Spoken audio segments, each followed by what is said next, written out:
many people know that ruangrupa is started in 2000, but actually like the embryo or like the discussion between us has actually already happened like in the mid-90s.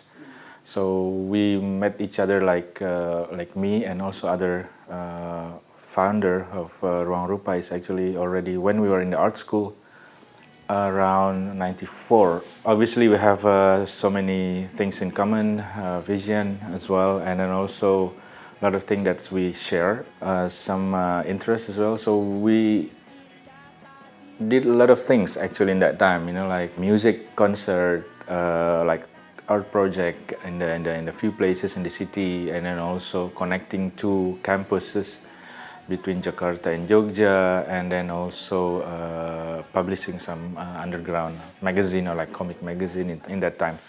So it's really around that era when, in the end of the Suharto regime, because Suharto started really, the crisis started actually in 96 until finally 98 it was, he stepped down.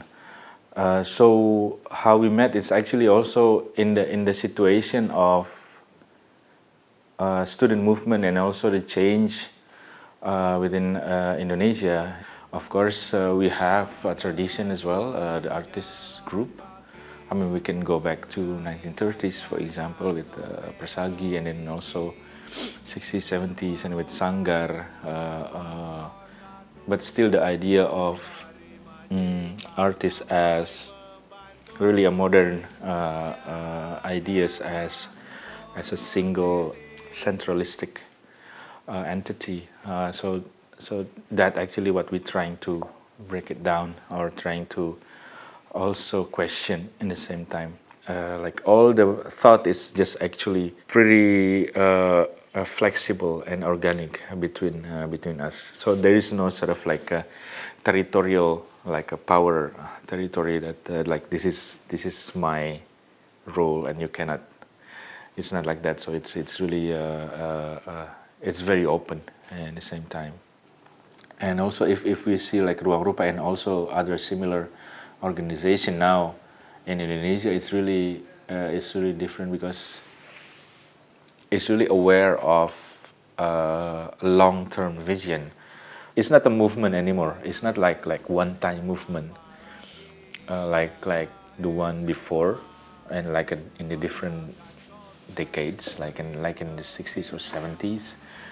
This one is really about practicing a new organism and then thinking about how we should sustain and also work together in more in the bigger picture, not only local but also global. Which is that I think that that point wouldn't really exist in the other practices before.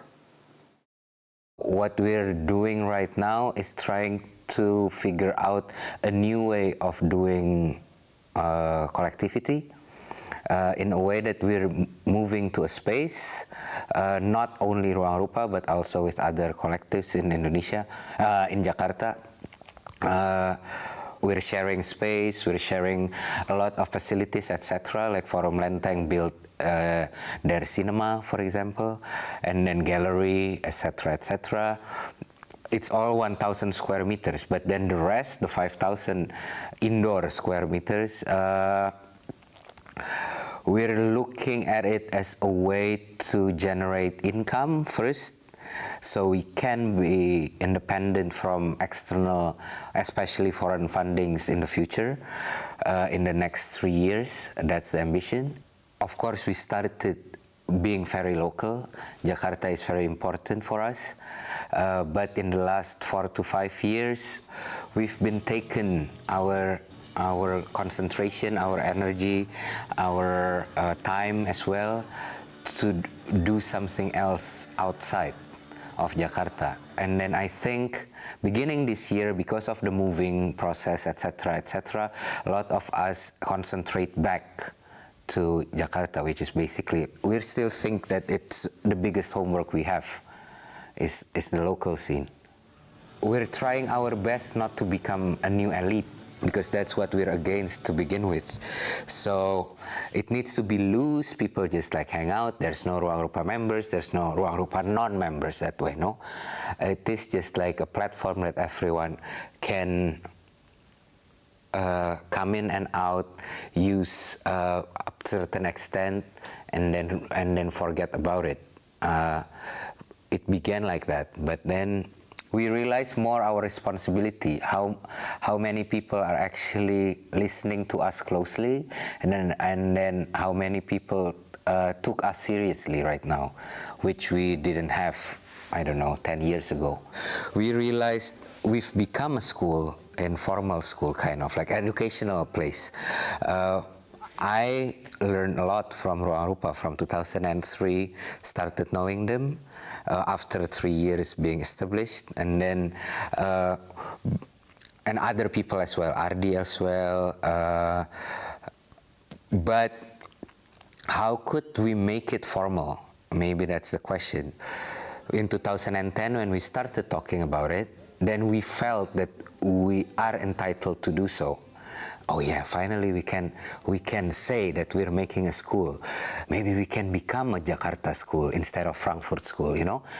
Ruru is the shortest name from ruangrupa. Ruangrupa actually it's have two words. Like ruang is a space, it's also Sanskrit, but it's also in Bahasa.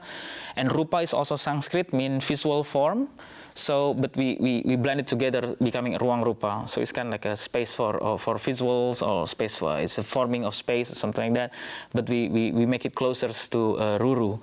We always try and always love to learn how to counteract these government policies, for example, politically wise, with other activities.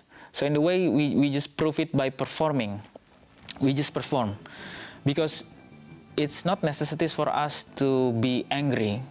If we use the football methodology, for example, we need to find our opponent is also smart enough to deal with our tactic or strategies. So it's much more better for us to communicate, to bargain, to negotiate, to position, something like that. It's really nice. But if we always doing attacking, and then suddenly it's not really useful.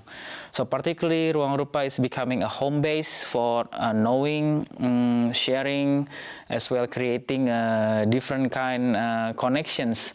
Not mostly about the networking, but most of the time it's regarding different kind of connections about our hobbies, for example.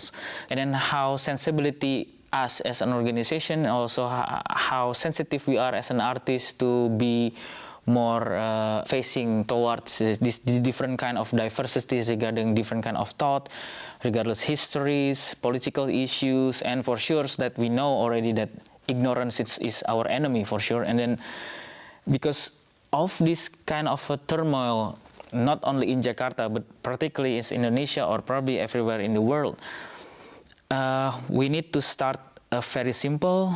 We need to start base in very generous in a way. So we always saying most of the time it's like it's better to make friends rather than making art itself. And then we also saying like it's better to give someone something but not expecting in return. And we have, because ever since that we derive different kind of hobbies and activities, it's also generate different level of embracing way how our friendships could shape into different kind of activities so far. Art laboratory is the one that we could say that could be it's good to have so-called laboratorium, just to make sure that everything that we need as a partly we search for different kind of ingredients is there. And then we could also have the possibilities to present it not only becoming a very fixed result as an object, but it could giving continuity in a way. So it could give like more into snowballing effect afterwards. Could be becoming a new things, could be challenging or creating different kind of critiques that also it's good input for us. And then because we kind of like a mix area of disciplines that could be work with us all together. Graphic designer, graphic fine art, or a visual or a videographer, journalist, architect, everything that we could just, what we need for sure to create this cuisine, for example. And then afterwards, the art lab seems have some important role as well to connect it to ruangrupa as a collective artist, to give more nurturing and also fuel to this artistically need. For example, if ruangrupa as an artist would like get invitations or probably some chance to develop a projects and as a group of artists, so probably some ingredients that we could take from the art lab is becoming the core, relevant core to bring this in particular ingredients and then to build something there somewhere, and then it could grow into different kind of activities. And afterward, we could also compile the things that we've been done, and then we taking back again to the laboratory and we test it again with a different kind of portion for sure.